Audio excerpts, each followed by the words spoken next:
Time now for Michigan's #1 outdoor radio show, Mike Avery's Outdoor Magazine. Outdoor Magazine is brought to you by J Sporting Goods, the Yider Insurance Group, Angler Quest Pontoons and Polarcraft Boats, The Forward Corporation, Primal Tree Stands, Shadow Hunter Blinds, Security Credit Union, Garber Chevrolet, and by Michigan Brand Meats. Now, here's Mike Avery.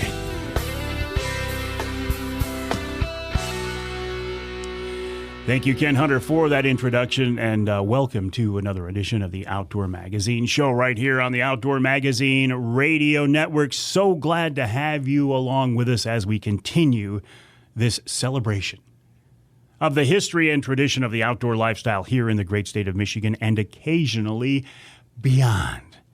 And I'll tell you right now, as I am in the studio, it is cold outside. It's nice here in the studio, but it is cold outside, as it has been for 2 weeks now?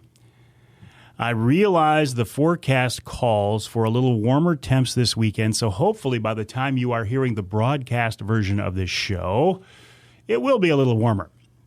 In fact, the other day it got into the 20s, and it felt like it was a heat wave. I thought, boy, you know it's been cold when it gets to be 22 degrees and the sun's shining and you feel like it's warm out. And the days are definitely getting longer. If you get a day now with no cloud cover, you'll really notice how early it's getting light and how late into the evening it's staying light out. And that's a sign of things to come. Somebody was telling me during the Facebook Live here before the show that they're seeing robins.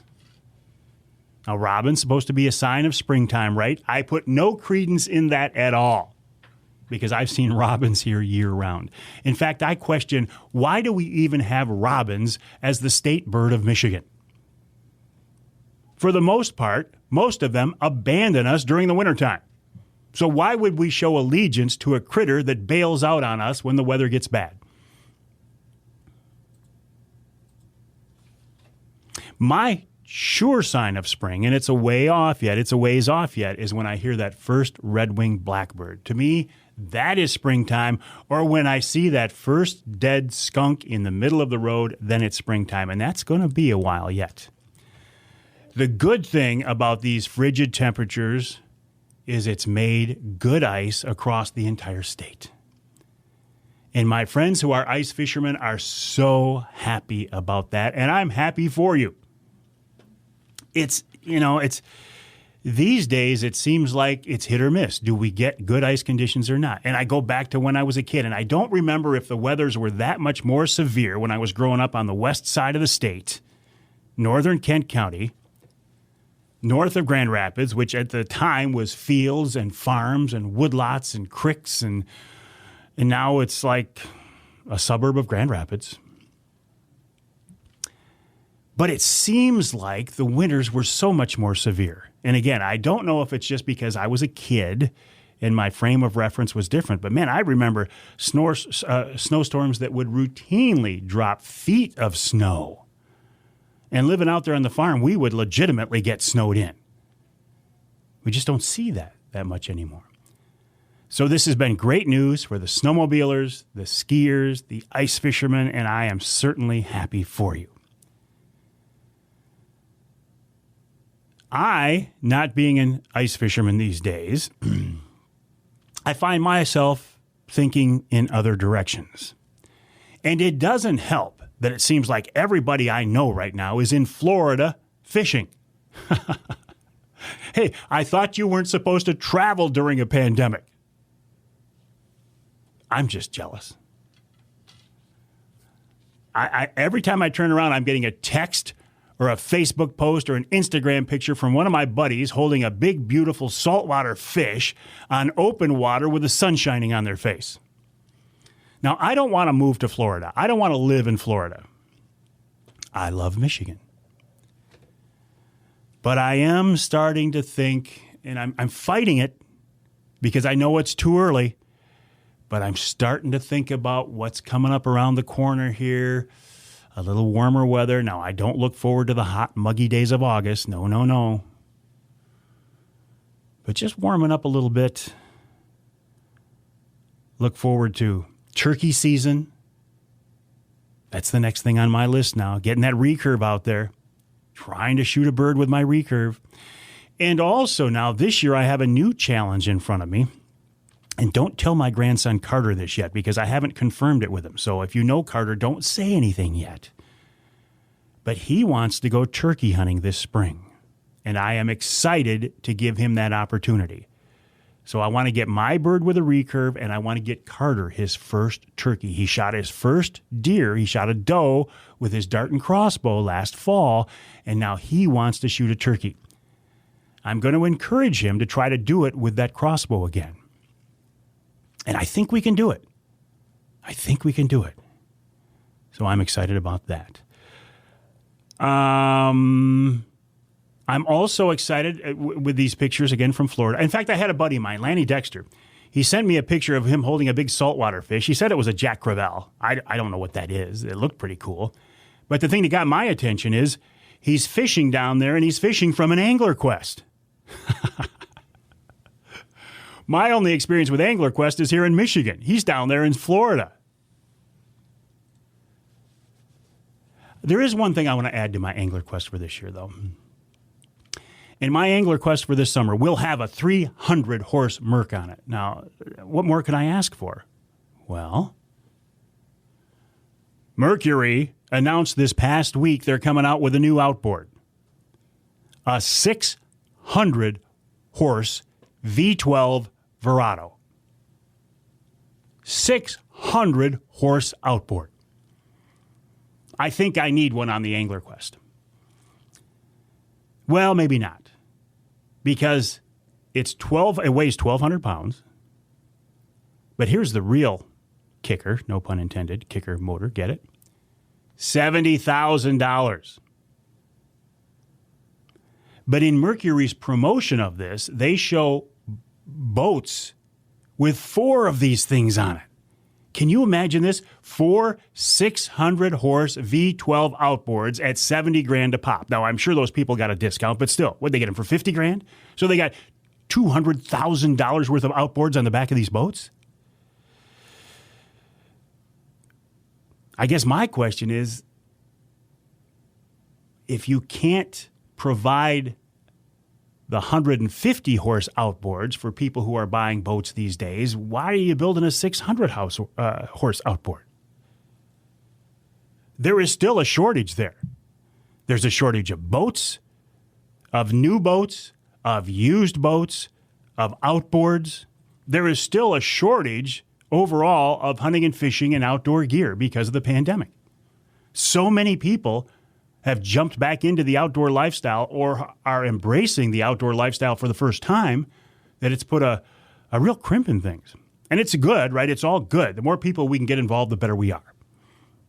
The better off we are. Because the more people who identify themselves as hunters and anglers and shooters and trappers and as outdoor people in general, doesn't matter to what extent, doesn't matter how hardcore they are, but if they identify themselves as outdoor type people, when they go to the polls, they will vote, hopefully, as outdoor enthusiasts. It's a cliche, but it's true. There is strength in numbers.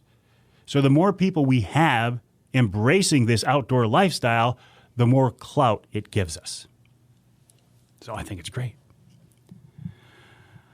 What else? I'm still bemoaning the fact, number one, I'm supposed to be in White River, Ontario right now on a wolf hunt with Pete Jones, the guy who got me my first wolf about 11 years ago. But I was going to try to get one with my recurve this year. I know it's an impossible task, but it's something we were going to try to do. But of course, I can't get into Canada. And you can't either. I won't be able to go to Quebec for my springtime bear hunt. And I still don't know about August for the Ontario hunt. I'm hoping and praying that by then it'll happen. I did put in for a bear tag here in Michigan for the 3rd season. The odds, I think, are about 50-50 as to whether I will get it or not. I'm hoping. What else? Oh, people are asking me, hey, Avery, what are you going to do when Facebook kicks you off because you talk about hunting and you talk about guns? I think that's a little premature. I am concerned about that. I am looking for options, but I have seen nothing. And I talk about guns and hunting every week, and I've seen nothing that makes me think that they're going to kick me off or anybody else like me. But it is a concern.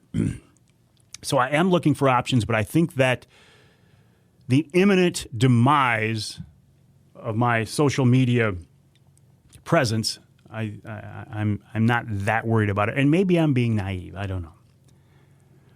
Speaking of Facebook, a Wednesday Night Live, all during Lent, we will be giving away a Michigan brand ham. You can see that Wednesday nights at 7 o'clock on my Facebook page, my YouTube channel, Vimeo, Twitter as well. And thank you to the folks at Michigan brand hams. Michigan brand meats. Don't forget about the Trinity Monitor Wild Game Drive-Through Dinner, Saturday, March 13th from 3 to 6. Call 989-662-4891 for tickets. Call during the week in the mornings, please. Coming up on this week's Outdoor Magazine show, Ashley Autenreith from the DNR talking about the new deer hunting regs for 2021. A buddy of mine, Scott Hand, tells about his encounter at the border in Ontario. Nick Buggia from Michigan Wildlife Council. Later on, Henry Reyna with advice for first-time gun buyers. This week's Ask Avery segment, a follow-up, what if you put your vehicle through the ice? And in hour number 3, Lance Valentine, who just got back from fishing in Florida. He's going to rub it in. We're going to talk about more. All that and more coming up this week right here on Outdoor Magazine.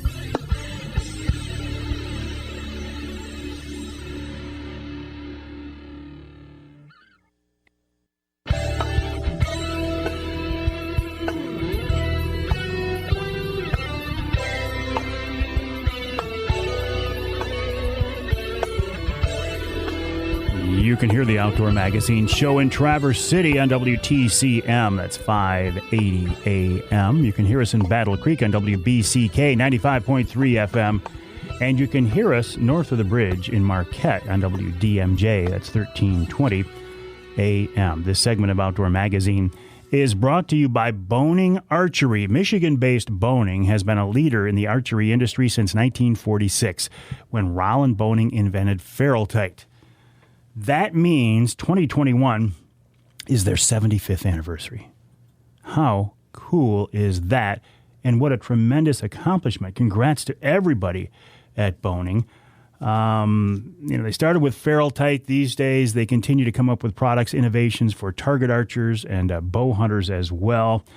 They have a 75th anniversary celebration that unfortunately is going on, much of it virtually online because of COVID. So please check it out. Go to the website boning.com, B-O-H-N-I-G, boning.com. And speaking of hunting, bow hunting and gun hunting, it looks like we're going to be dealing with some new regulations for the 2021 fall deer hunting season. Ashley Autenreith is a wildlife biologist with the DNR. She works intimately with our whitetail herd and hunters as well. And she's with us now on the Outdoor Magazine phone line to talk more about that. Ashley, welcome back. How are you? I'm doing great, thanks. A little cold, but other than that, doing really well. Yeah, it's been a little chilly. Hey, I don't want to get too far off topic, but these cold, frigid temperatures, how do whitetails deal with that? Actually, for the most part, most wildlife do pretty well with this. As long as it's not really prolonged periods of this, they do pretty well. I mean, their bodies are able to adapt to this. They kind of just hunker down like we do. Just they don't have the nice heated houses that we do. But they do find areas to bed down. And as long as, the snow isn't too deep and they can still dig down when need be. But I guarantee most wildlife are probably looking forward to these. We're going to break into the 20s, I think, later this week. So that'll be a nice reprieve. Oh, but they do pretty well. And we are dealing with some new regulations, some changes in regulations for the fall. I think this was approved by the NRC recently, right? Yes, sir. That is correct. And what are those details, Ashley? Yeah. So really, this is pretty cool, actually. So These were changes that will impact the 2021 season. And for those who have ever purchased or applied for a deer management unit-specific antlerless license, they won't have to do that anymore. So what we have done is made what's called a universal antlerless license. So if somebody is looking to go purchase an antlerless license, they can do so and say they want to hunt in Jackson County, but they might also want to hunt in Mecosta County and maybe even up in Menominee. They can utilize that antlerless license in those different areas, either on public or private land. So it's the entire lower peninsula and then portions of the upper peninsula, basically that south central portion where we're pretty confident with deer numbers there and having good populations. So that entire area is now open, and anyone that purchases an antlerless license can utilize it on public or private land, of course, with permission, throughout the entire lower peninsula or those areas. For those that are looking for kind of that more mid-snowfall zone of the UP, we will have permits available there. They'll just need to apply for those specifically, like they would have in the past of other areas where there were quotas, but they needed to apply for them. So what is this designed to do? Just make it easier for hunters? That's exactly it. Yeah, really, this was designed for simplification and opportunity. We want to make sure that those hunters that are afield have every opportunity available to them to be successful in that hunt. Of course, we recognize that hunter numbers are continuing to go down, and we want to make sure that those that are afield can be successful, and hopefully this can aid in deer management. Hunters are our number one tool for deer management. And as hunter numbers go down, unfortunately, deer numbers don't respond that way. They're going to continue to go up. And in fact, most of our deer management units that we still have are at or above, our population indicators. The long-term trend is hunter numbers going down, but recently hunter numbers are up. So how do you figure that in? Well, so, that's an interesting piece of the puzzle. And really what we're talking about there is 2020, right? And so in 2020, we did see a bump in our licenses of about 5% from the year previous, which is great. We did see quite a few new hunters, about 100,000 new hunters entered, which is fantastic. We don't know yet, what is it that drove that? I mean, obviously we believe that probably the pandemic had something to do with it, stay-at-home orders, people had more time to take up new things. And we're thrilled that, one of the things people decided to take up was, in fact, hunting. So really what we want to do now is try and retain those new hunters moving into the future and hope that maybe this trend will continue. We don't know that for sure. 1 year we can't judge anything based on that. But we're certainly going to try our best to capitalize on that and make sure that people are able to get out and just enjoy what Michigan has to offer. And we have some fantastic hunting and trapping traditions in Michigan. And we just want to see those continue. What else are we dealing with new for 21, Ashley? Yeah, so along with that, there were some changes. These are a bit more specific to the Upper Peninsula, but so, for example, archers in the Upper Peninsula are now able to harvest antlerless deer with their singular combination deer license during the archery season. So for those who don't know, that was removed back in 2015. We have reinstated that across much of the Upper Peninsula. There are a few units where that is not allowed. Those are going to be DMUs 127, 066, 131, 042, 031, 007, and 048. Those are also the antlerless licenses that are not open to this new universal antlerless license either.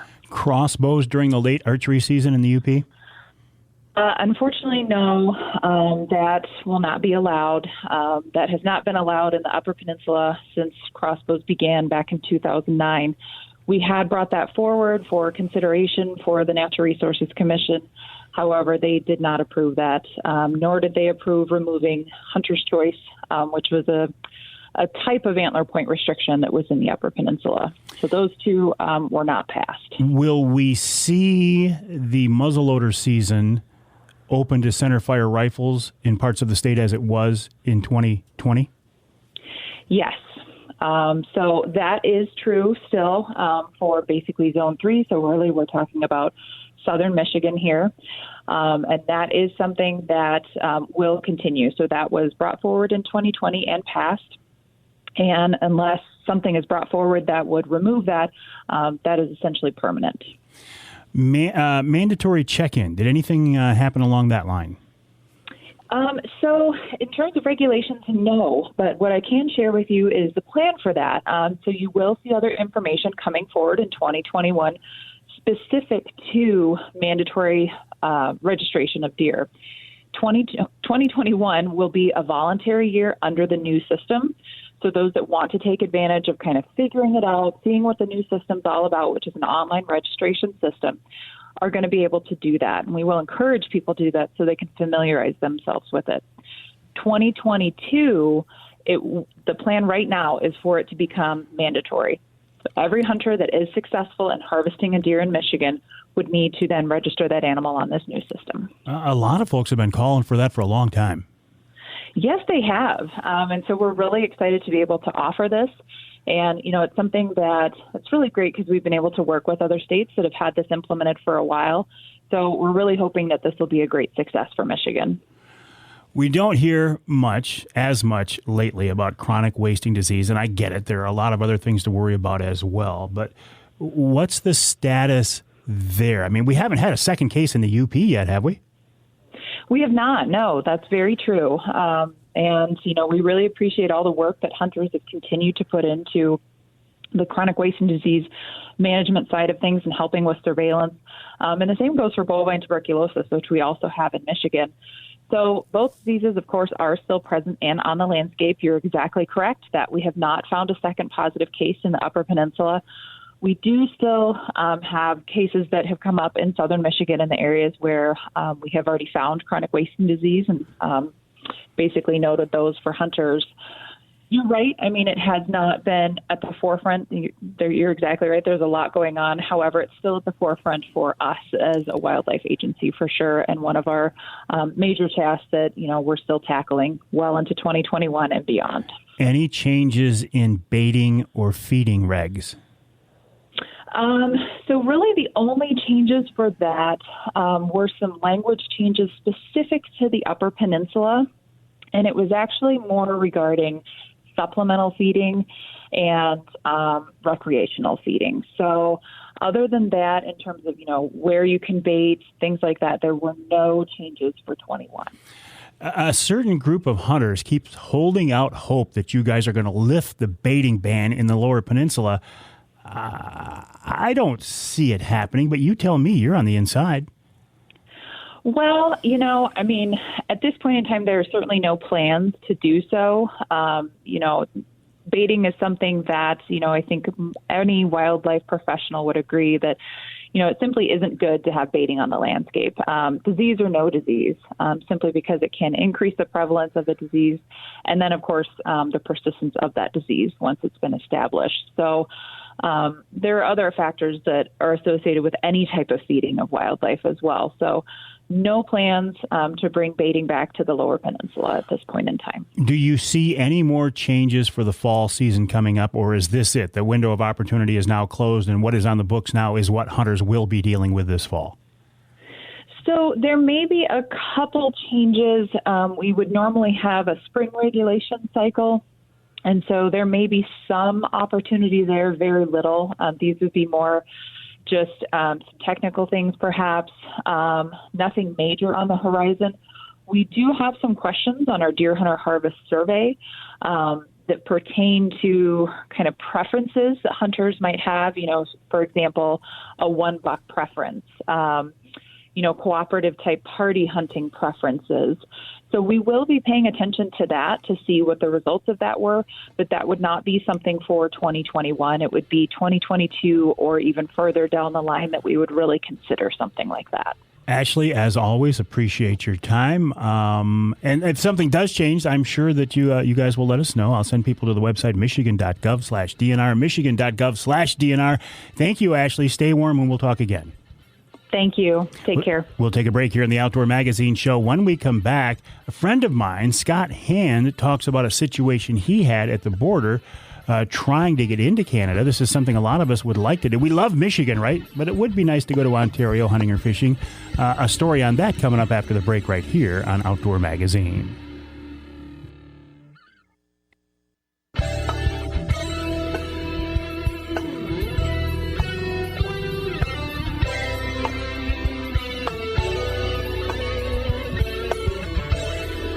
You can hear the Outdoor Magazine show in Alpena on WZTK. That's 105.7 FM. You can hear us in Holland on WHTC AM and FM, 1450 AM and 99.7 FM.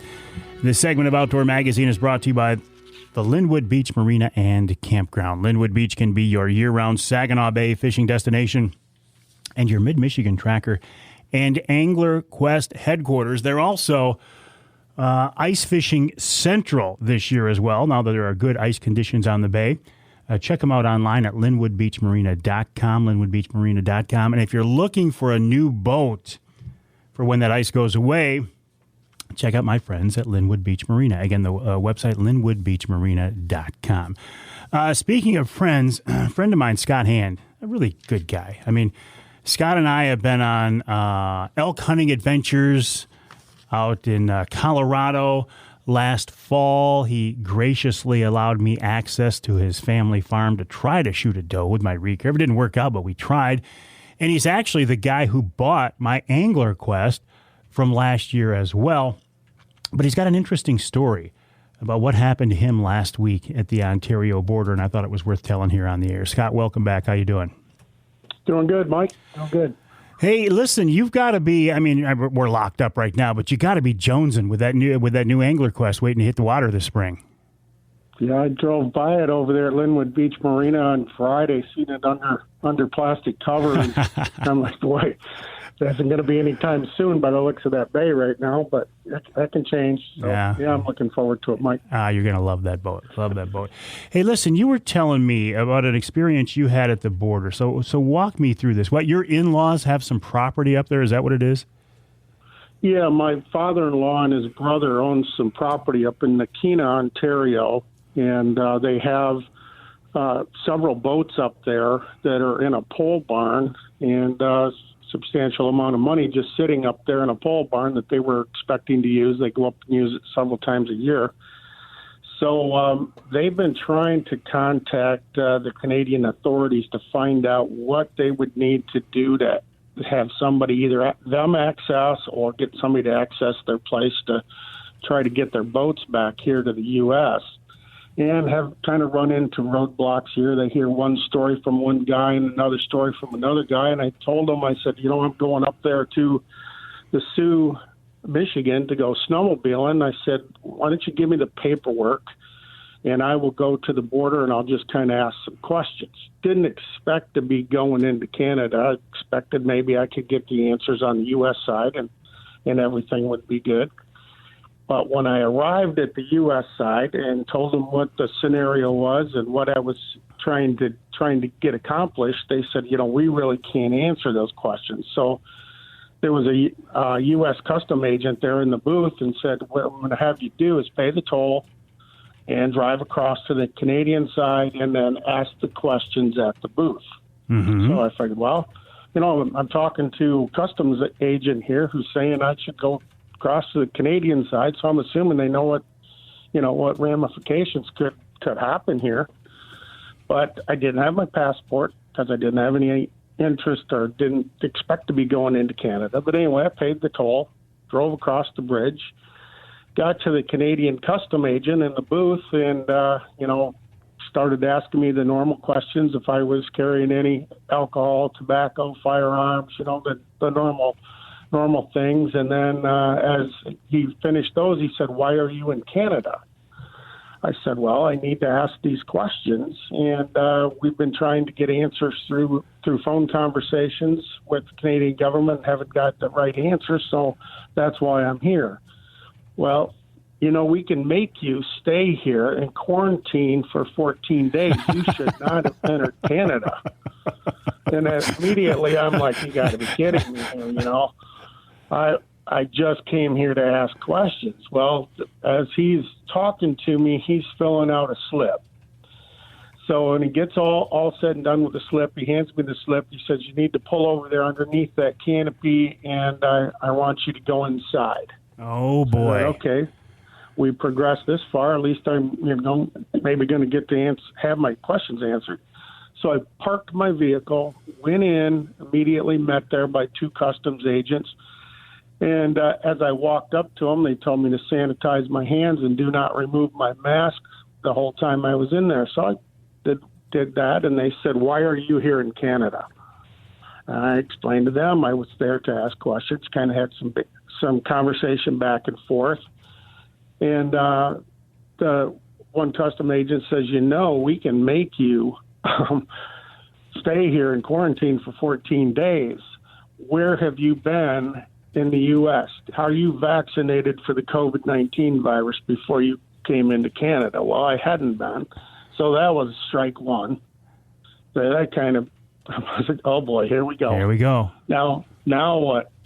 So they took my driver's license, and one of the officers asked for my keys to my truck. He went out and went through my truck, I assumed, because it was all tore apart when I got back out there. So I was dealing with the one customs agent at the time. So Scott, listen, I didn't give you a long enough segment. What's the gist of the story? Obviously, you did not have to quarantine, correct? I did not have to quarantine. And were you able to get the boats?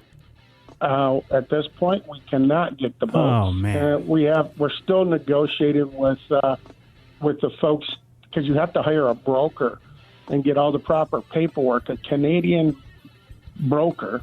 So that's what we're dealing with this year if we try to get into Ontario. I appreciate you telling me the story, Scott. Sorry to cut you off. Have fun with that new Angler Quest. I'll look forward to seeing you on the water. We'll take a break here in the Outdoor Magazine Show. When we come back, Nick Buggia of the Michigan Wildlife Council right here on Outdoor Magazine.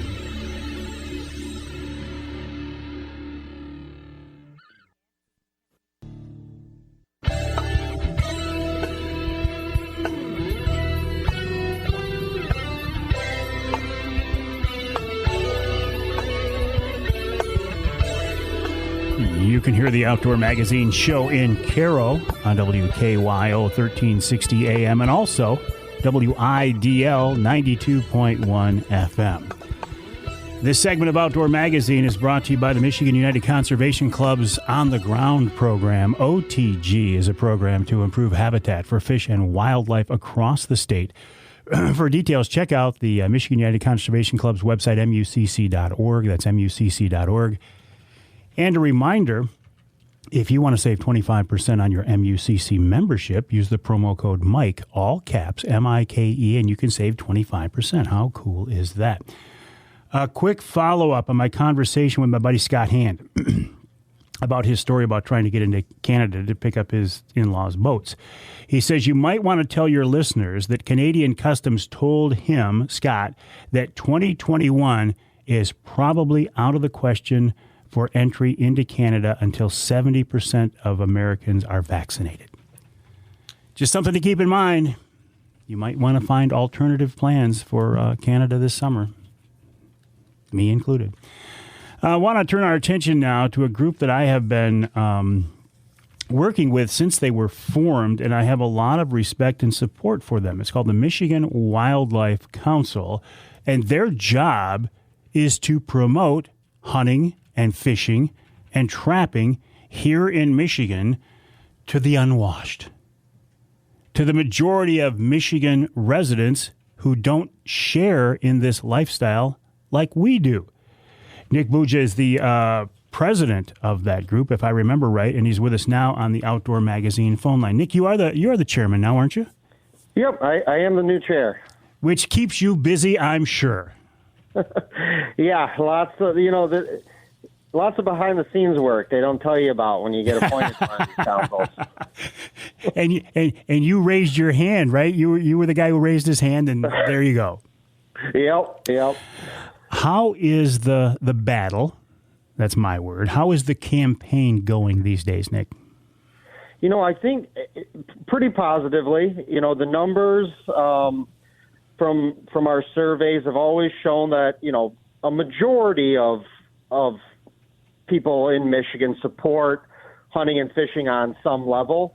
And, you know, when you have a majority, it's hard to kind of move that needle even farther in support. But I think we're laying down the foundation to do that.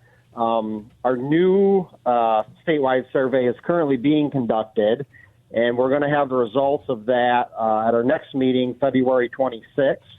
If you go to here for MI Outdoors, .org, that's our website. You can, find a link to attend the meeting. It's still, even though it's virtual, it's still open to the public, and we'd welcome the public to join and participate in that meeting. And other than that, this is kind of a slow time of year for us. We're working on producing a new series that has kind of features some children and their thoughts and feelings on hunting and fishing. And going back to last year, when we saw a spike in license sales, kind of correlated with the COVID, we did quite a few press releases, just kind of pointing out that correlation and that hunting and fishing is a great thing to do. Social distance, it's a great thing to do with your family to make memories, and that really got quite, not only did that get picked up in Michigan, but got picked up across the country. And, we got a lot of good coverage from that. And that's something that we're looking to continue as we're still dealing with COVID is, just promoting that. This is getting outside in the outdoors and taking your kids or your family hunting and fishing is a great thing to do when we're trying to social distance, and great for conservation and great for making memories with your family. What's the date on that meeting again, Nick? February 26th. So it's coming up. All right. Well, and that will be very interesting because this will give you an updated perspective on how things are going. Yep. Yeah.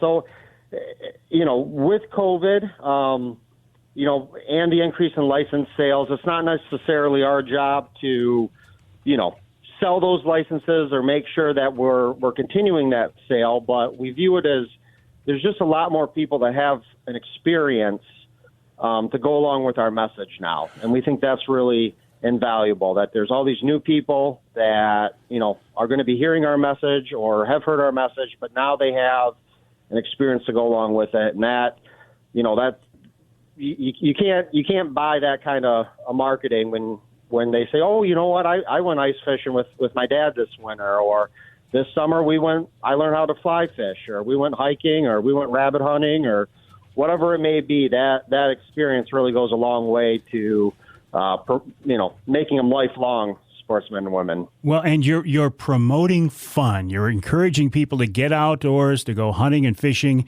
and also letting them know the biological impact and the fact that hunters and anglers pay for conservation. Nick, that's why I'm behind you guys. That's why I support you guys. That's why I like working with you. The website is hereformioutdoors.org, Here for MI Outdoors, and the group is the Michigan Wildlife Council. Thank you, Nick. Always a pleasure. We'll talk again soon. Yep. Thanks, Mike. All right, we'll take a break for the top of the hour. When we come back in our second hour, Henry Reyna with some advice for first-time gun owners, gun buyers.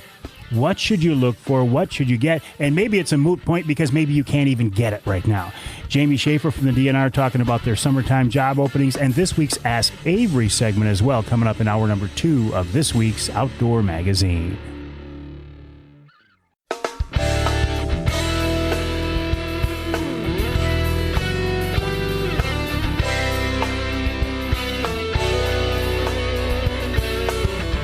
Time now for Michigan's #1 outdoor radio show, Mike Avery's Outdoor Magazine.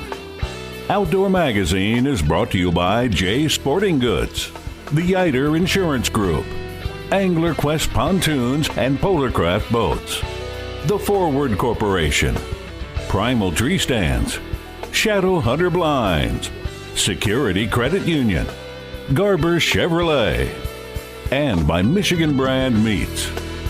Now, here's Mike Avery. Indeed, this is the big guy, Mike Avery, and welcome to hour number 2 of this week's Outdoor Magazine show right here on the Outdoor Magazine Radio Network. So glad to have you along with us on a day that, as we are in the studio, it is still very, very, very cold outside. Although I see the forecast for the weekend, by the time you hear the broadcast version of this show, calls for a little warmer temperatures, and isn't that nice? You know, I mentioned the broadcast version of the show. This is a 3-hour weekly radio show on many stations across the great state of Michigan, talking about hunting and fishing and shooting and trapping. And I think the best way, if you can, to listen to the show is on your local AM or FM station. There you get your local news, weather, sports, maybe even a local commercial, a spot. Maybe somebody's running a sale you want to take advantage of. Plus, the broadcast stations get the content. They get the show before the podcast is uploaded.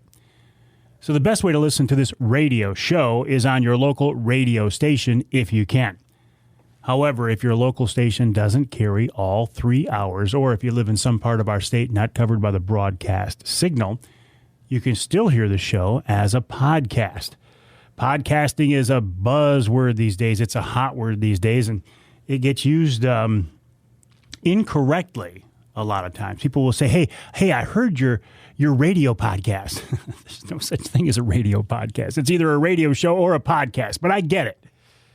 You can hear the podcast so many different places. Basically, anywhere you get your podcasts from, you can hear the podcast version of the Outdoor Magazine radio show.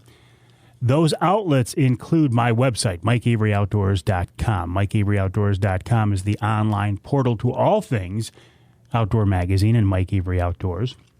I also put it on the Facebook page every Sunday. I uploaded it's scheduled to automatically upload Sundays at 6. You can hear the podcast on Amazon Music. We're now on Audible. I'm very excited about that. I'm a big Audible fan. I listen to a lot of audiobooks on Audible. They now have podcasts. I put it on my Twitter feed, although I got to be honest, why anybody's on Twitter, I don't know. But I put it out there in case you are. I put it on LinkedIn.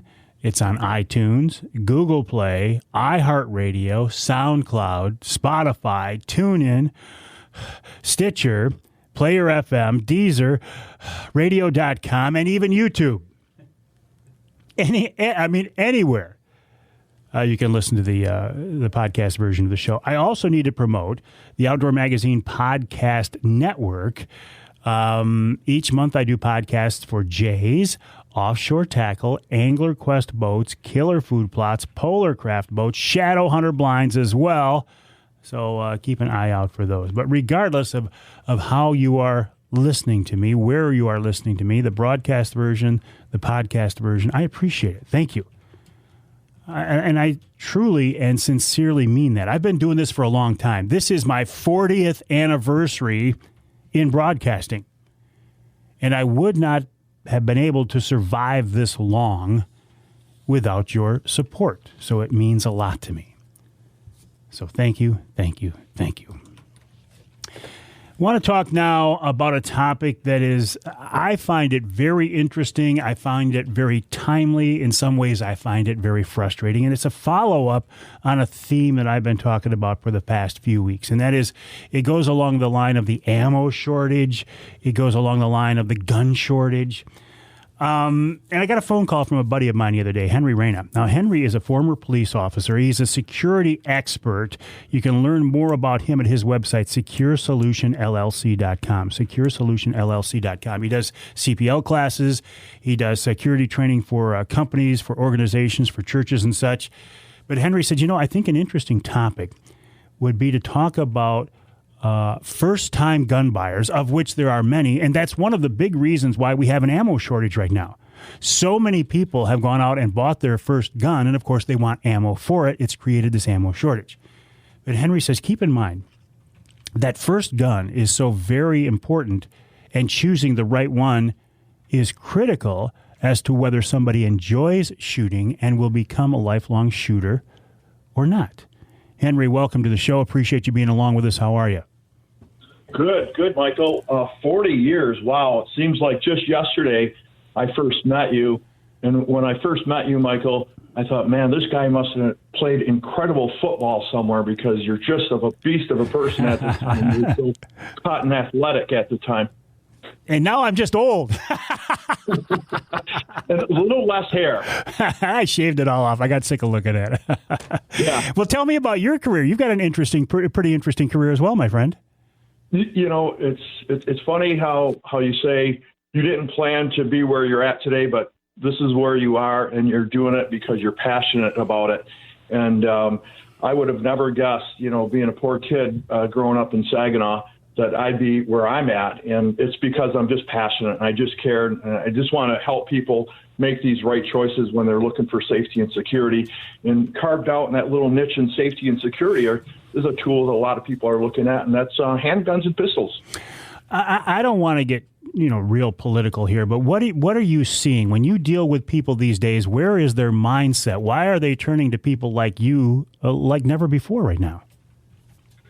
Well, I think it's, you know, part of the pandemic. Resources were not around and they're disappearing, and then shelves were getting low, and people were just starting to think about, by gosh, I don't have something here in the house if something goes wrong, and maybe I should look at this. And so that's why I think a big part of that's being driven. And are you seeing with your CPL classes who is taking it these days? Who is getting into personal protection these days? Everybody, and more and more and more women.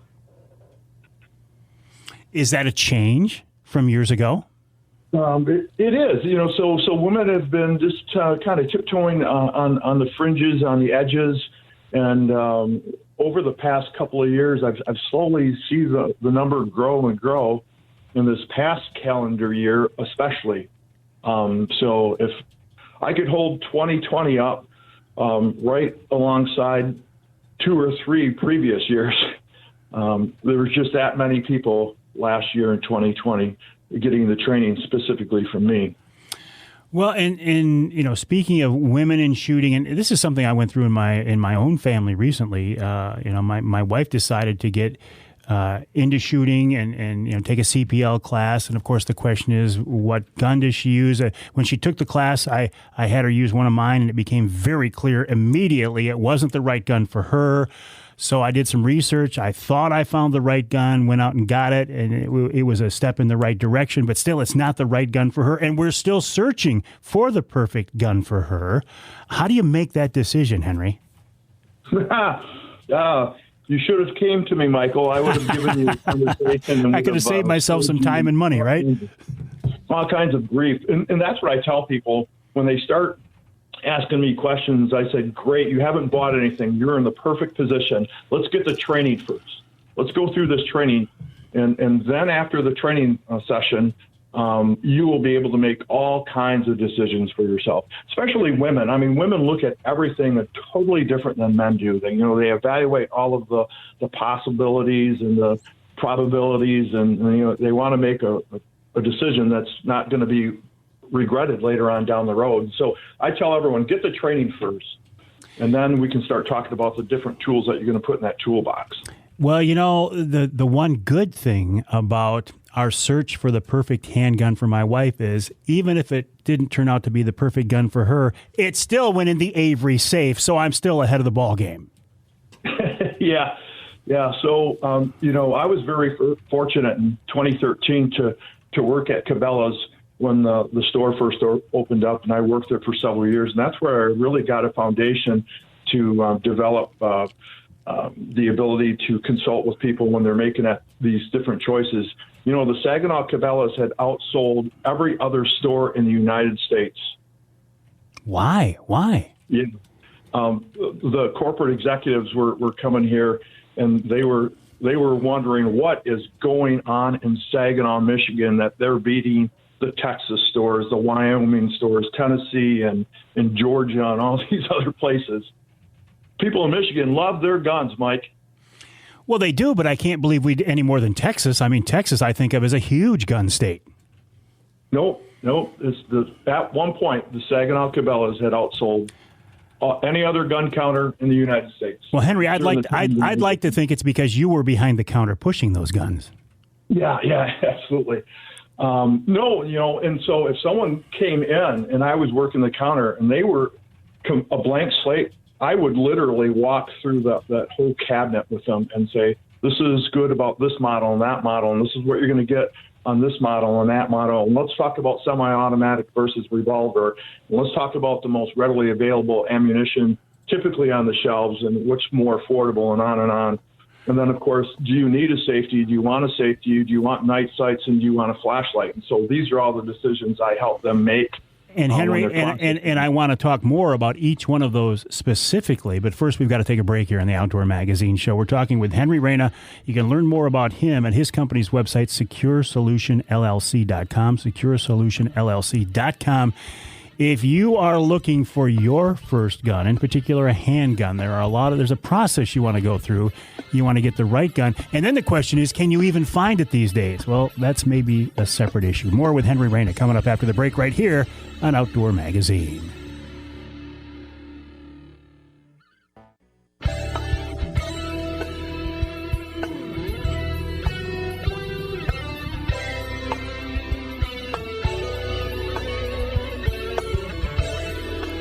You can hear the Outdoor Magazine Show in Tawas on WIOS, AM and FM, 1480 AM, 106.9 FM. You can hear us in St. Joe on WSJM, 94.9 FM. And in the Sioux on ESPN 1400 WKNW. This segment of Outdoor Magazine is brought to you by Great Lakes Charter Training. If you've ever wanted to get your captain's license, I am absolutely convinced this is the best way to do it. This is how I got my captain's license. And I know that I really couldn't have been able to do it without it. I mean, there is a process where you can take the classes, you can do the courses on your own, and then take the Coast Guard exam. But I couldn't have passed the test. I know I couldn't have. And there are a lot of people in Captain Mel Stackpool's Great Lakes Charter Training classes who have tried to do it on their own, and it didn't work out. They are running a series of classes across the state this winter and coming into the spring. If you want to be a fishing captain, towboat captain, a sightseeing tour, sailing captain, riverboat cruise, whatever, if you're going to take people on the water for hire, you need to be a licensed captain, and the process is not easy, and you know what? It shouldn't be. But Captain Mel Stackpool does a great job. The guys working for him do a wonderful job. And I cannot recommend them highly enough. Check out the website, glctraining.com. That's glctraining.com. Speaking of training, right? You need to get training to be a charter captain, a captain. If you're going to have guns around the house, you should be trained for that as well. Henry Reyna is a guy who knows that very well. You can learn more about him on his website, securesolutionllc.com, securesolutionllc.com. Henry, before the break, you started to talk specifically about the different points you need to take into account when you buy your first gun. Let's walk through those now. What do we want to keep in mind?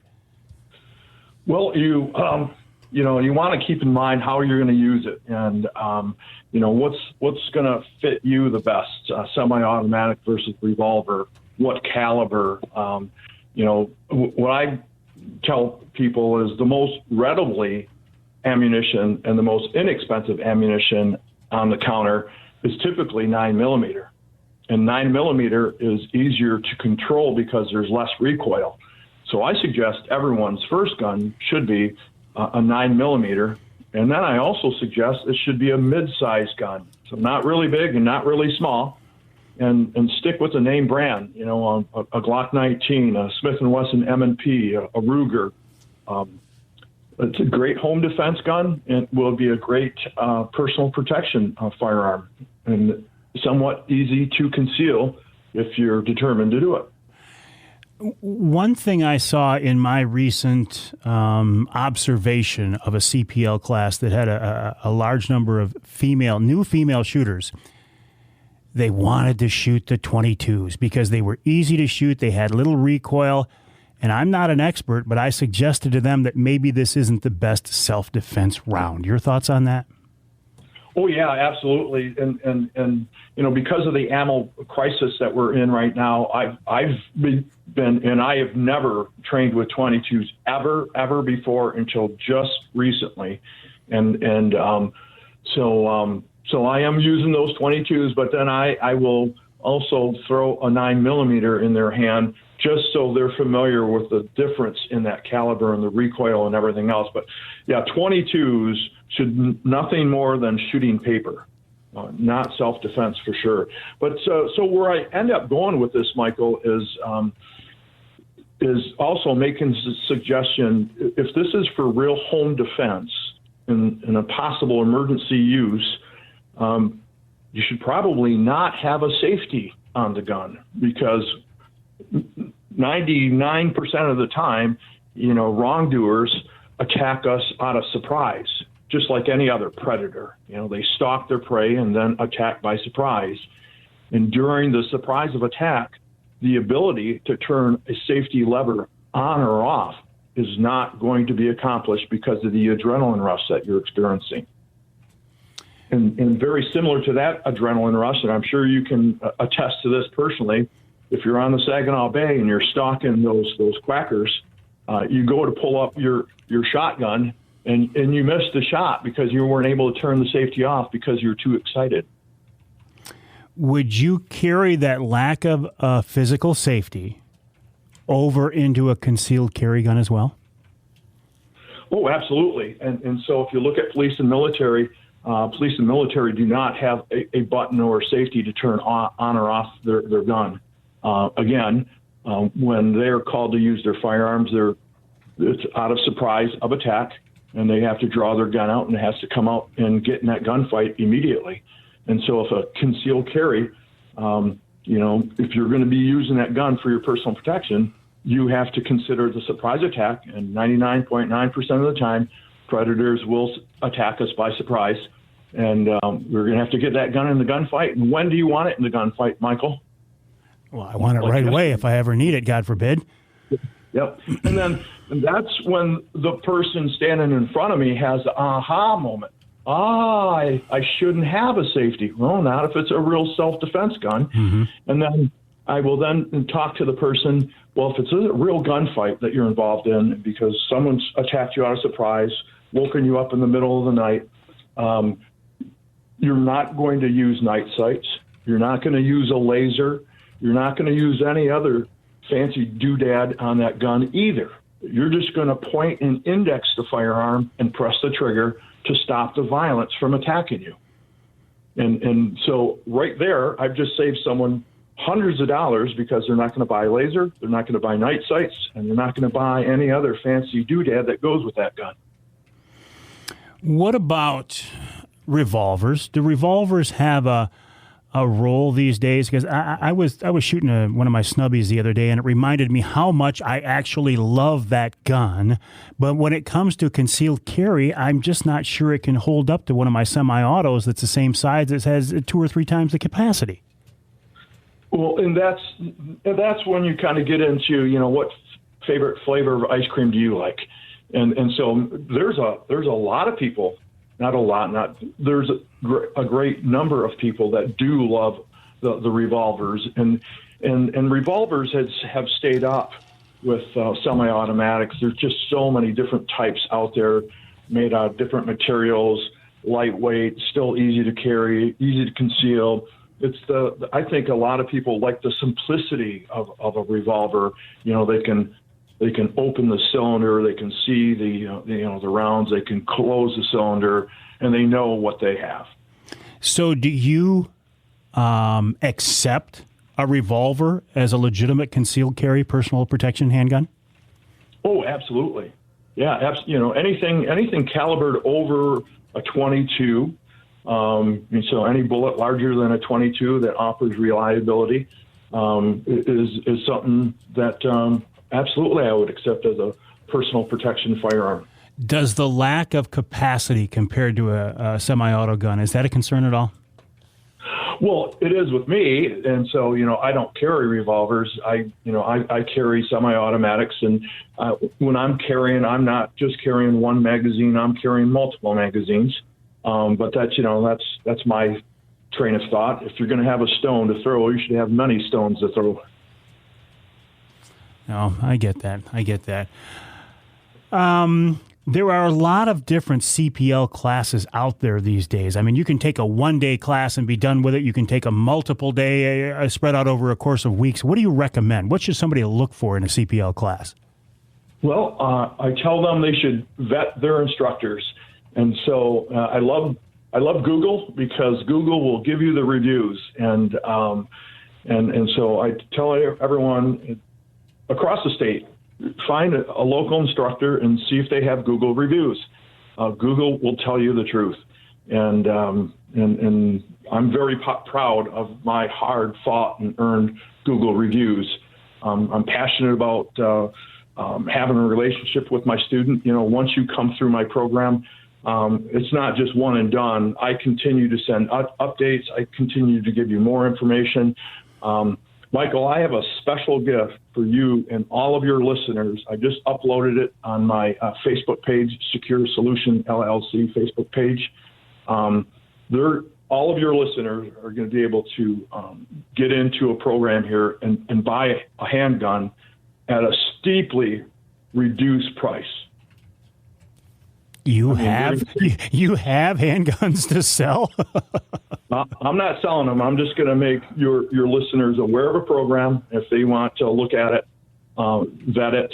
I just recently had an executive contact me about a security concern, and they had an issue there at their home.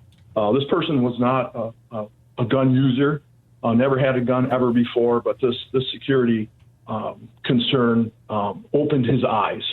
And I helped him with a security assessment and some equipment. And then I got him the training. And then he was the one that told me about this program. And he made his purchase. It literally took him just a few days to register and do all of this. But he got a coupon in the mail, and he saved several $100s on the purchase of this brand new gun. I will check that out. That's on your Facebook page, securesolutionllc.com on Facebook. Yep. Yep, it's on Facebook. And I'm going to put it on my website as well. And I believe it's just so important to continue this relationship with all of my students. I'm responsible for them. And I tell everybody, when we sit down in this class, number one, I said, take a deep breath. Everyone's going to do fine. It's on me to get you through this. And we're in a relationship. And if you do something wrong, I'm responsible for you. And so I don't take that lightly. You get my personal cell phone, you get my personal email, and we continue this relationship in developing their plan responding to an act of violence. Henry, I appreciate your time. This is a conversation you and I have been talking about for a long time, and I think the timing right now on getting the information out there is perfect. I will check out this program you're talking about. Well, I'll find it on your website, securesolutionllc.com, and also on the Facebook page. Henry, appreciate your time, and I look forward to talking again soon. All right, Michael. Thank you. Take care. Right, have a good day. Stay warm, by the way. It's going to get warmer, but it's cold right now. We'll take a break here on the Outdoor Magazine Show. When we come back, Jamie Schafer of the DNR. There are a bunch of, I say a bunch, I mean, there's more than 1,000, I think, but we'll find out after the break, of seasonal jobs that the DNR has. And I'm not, I'm thinking if the conservation officers and crews in this, obviously CO is not a seasonal job, but I know that their schools had to go virtual. So anyway, we'll talk about that with Jamie Schafer of the DNR. Then this week's Ask Avery segment, what's it going to cost you if you put a vehicle through the ice? And are you going to get a ticket or are you going to get fined?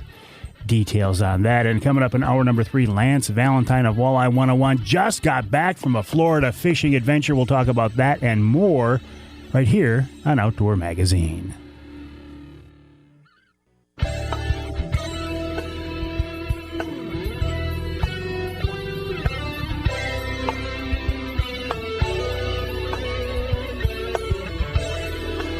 You can hear the Outdoor Magazine Show in Sandusky on WMIC, AM and FM, 660 AM, 95.3 FM. And you can hear us in Newberry on WNBY, 1450 AM. This segment of Outdoor Magazine brought to you by Wilds Plumbing and Heating. From plumbing, heating, air conditioning, sump pumps, ductwork cleaning, you name it. The folks from Wilds can help you out, keep you warm, dry, and comfortable in your house. We're doing some minor renovation at my house right now, just enough to get some drywall dust going, right? And you know what that's like. So as soon as these projects are done, I'm going to have the folks from Wilds come in and do a little ductwork cleaning, and we should be good to go for many, many years. Check them out online at wildsplumbingandheating.com. That's wildsplumbingandheating.com.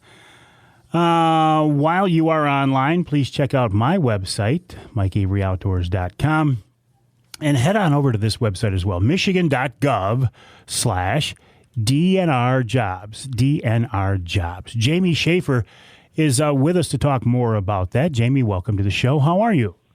I'm doing great, Mike. How are you? I'm doing just great. Thanks for joining us. And tell us, what types of jobs are these? Are these the summertime seasonal jobs, or are we talking right up on through conservation officer type jobs? So the type of jobs that I'm going to kind of touch on today are our temporary seasonal jobs, but also our permanent seasonal park ranger jobs. Okay. Tell us more. Sure. So we have a variety of temporary seasonal jobs, which includes our seasonal park workers, and they pay between $10 and $11.60 an hour. We have our non-career wildlife assistant positions, and they pay $17.93 per hour. Again, non-career state worker positions in our wildlife division, and they start out at $11.50 an hour. And then we have our career positions within our parks division for our seasonal park ranger positions, and they pay between $17.75 and $24.95 an hour. What's the difference between a career and non-career? Great question. So our non-career employees, those are temporary employees. They're not eligible for benefits. They do have more flexibility with their scheduling, though. And then our career employees, they work full-time during the season, and they're eligible for our benefits, and they come back every year. Oh, okay. I got you. So is one geared more towards, say, college students looking for a summertime job, and the other maybe a different group? Absolutely. So our temporary non-career positions, those would be more geared towards our, college students. A lot of times we have retirees apply for those. And then the seasonal park ranger positions, more for somebody looking for a career. I want the job that the state parks have where they have somebody who's parked in a campsite right there at the open to the park, and they're like the greeter. They're like the host. That's the job I want. But I don't think that's really an official job, is it? Nope, it's actually a volunteer opportunity. Those are campground hosts. Gotcha. So all right, I mentioned the website, michigan.gov/DNR jobs, but what's the process? If somebody's seriously interested, what would they do now? Sure. So what they'd want to do is they can go to michigan.gov/DNR jobs. They can get more information about the positions that we have out there, and then how to express interest in the positions. I mean, is there an application right there? So for our non-career positions, there's actually like a little online form where they can put their contact information and put the desired locations that they're interested in working at in the form. And then what that'll do is it'll go out to our park locations. And then if they have openings, then they can reach out to the candidate specifically. And that's for our temporary non-career positions. And then for our park ranger positions, same link, michigan.gov/DNR jobs, and look for other postings, and then they'll go in there and actually apply for the job. So they'll go through the whole application process. So what is the interest in these jobs? I mean, is it the type of thing where you're going to get swamped with people and you're lucky to get one of these, or are you out there saying, hey, we need help, come and help us out? Oh, we definitely need help. So we hire over 1,000 temporary workers each year. And so we have plenty of jobs to fill. And those positions are actually throughout all the state, Upper and Lower Peninsula. And can you specify a region or even a particular park that you want to work at? Yes. So you're able to select which locations you're interested in. Now, with the different positions, there's a different way to express your interest. So for our non-career positions, they can go in there and I think they, can select a park, they can select a harbor, and then there's an other spot where they can select all the other locations that they're interested in. And then for our seasonal park rangers, they can do it based on the geographic location. We have it divided out. So if they're looking for a specific area, then they can select the parks within that area. However, they're able to express interest for all the locations as well. When you mentioned harbor, it got me thinking, what a great job that would be for a college student. Spend your summer on a dock at a harbor, that'd be a riot. Oh, absolutely. Well, and, with all of our positions, enjoying the outdoors is one of the great perks of getting paid to, spend time outdoors. Good point. Jamie, I appreciate that. The website is michigan.gov/DNR jobs, michigan.gov/DNR jobs. Jamie Schafer, appreciate your time. Good luck on this. Thank you so much, Mike. Have a good one. All right. I will certainly try to do that. We'll take a break here in the Outdoor Magazine Show. When we come back, this week's Ask Avery segment brought to you by our friends from Security Credit Union. It's actually kind of a follow-up on last week's question, where the question was, if you drive your vehicle, and they were thinking specifically of your truck, if you drive your truck on the ice, is your insurance void? Because there's kind of an urban myth out there that it is. Well, not if you deal with the right insurance company. This one follows up on, will you get fined? Will you get a ticket? Will you get in trouble? Well, details on that coming up after the break right here on Outdoor Magazine.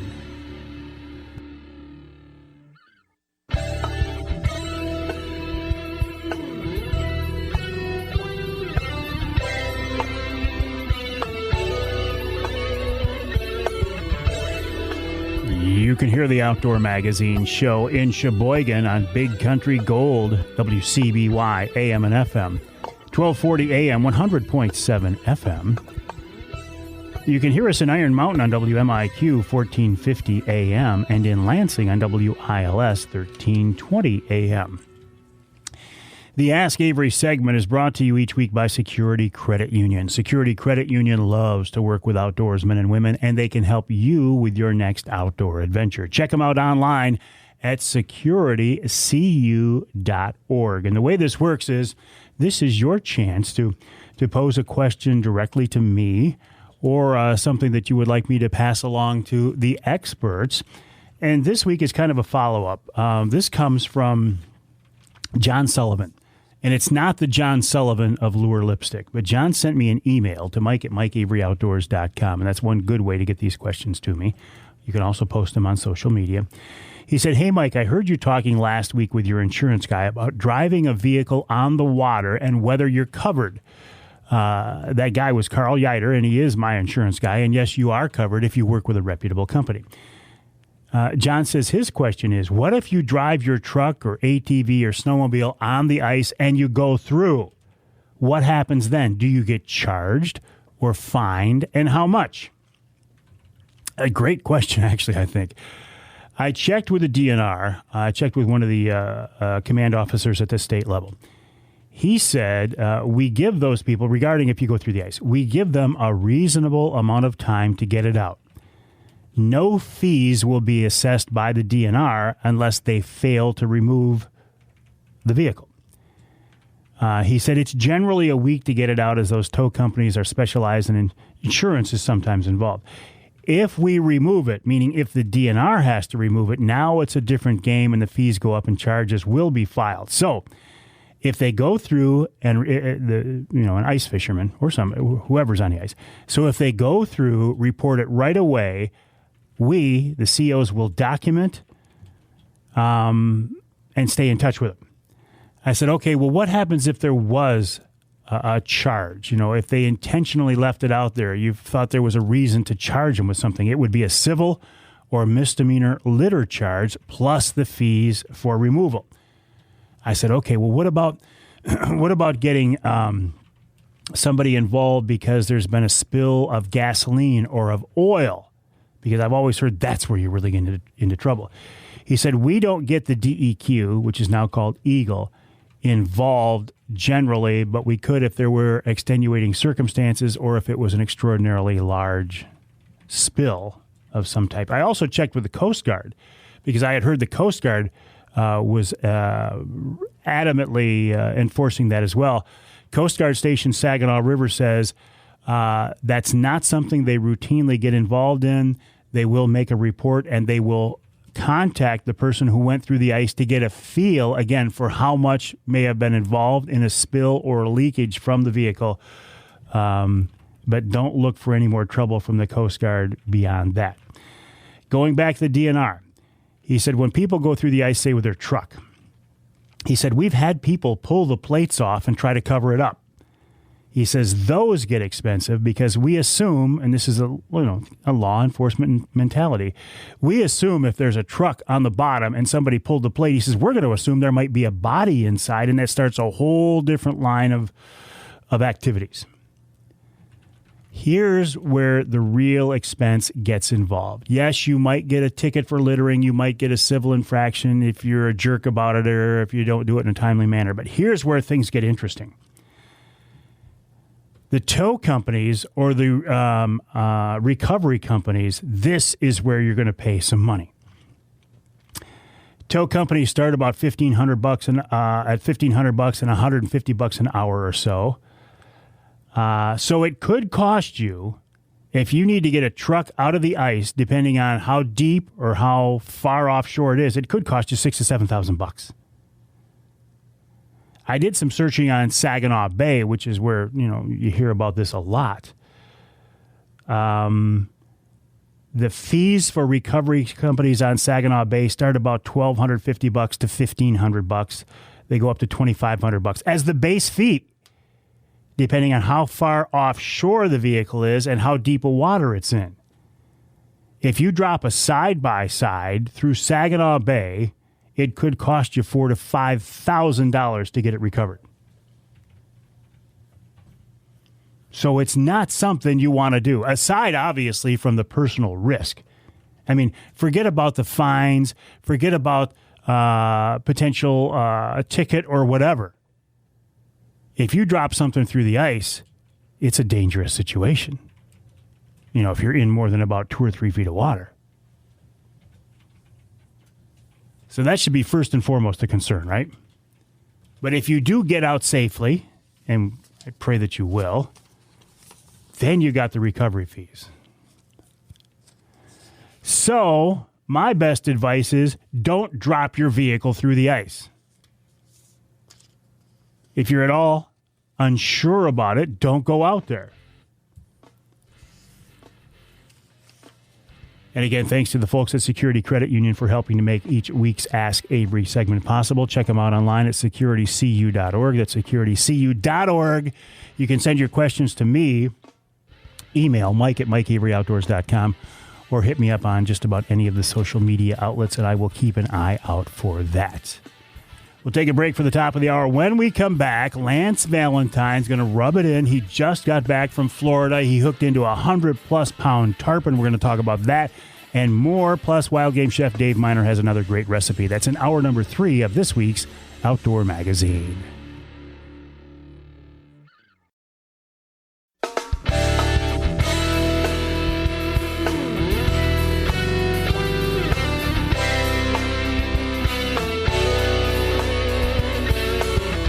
Time now for Michigan's #1 outdoor radio show, Mike Avery's Outdoor Magazine.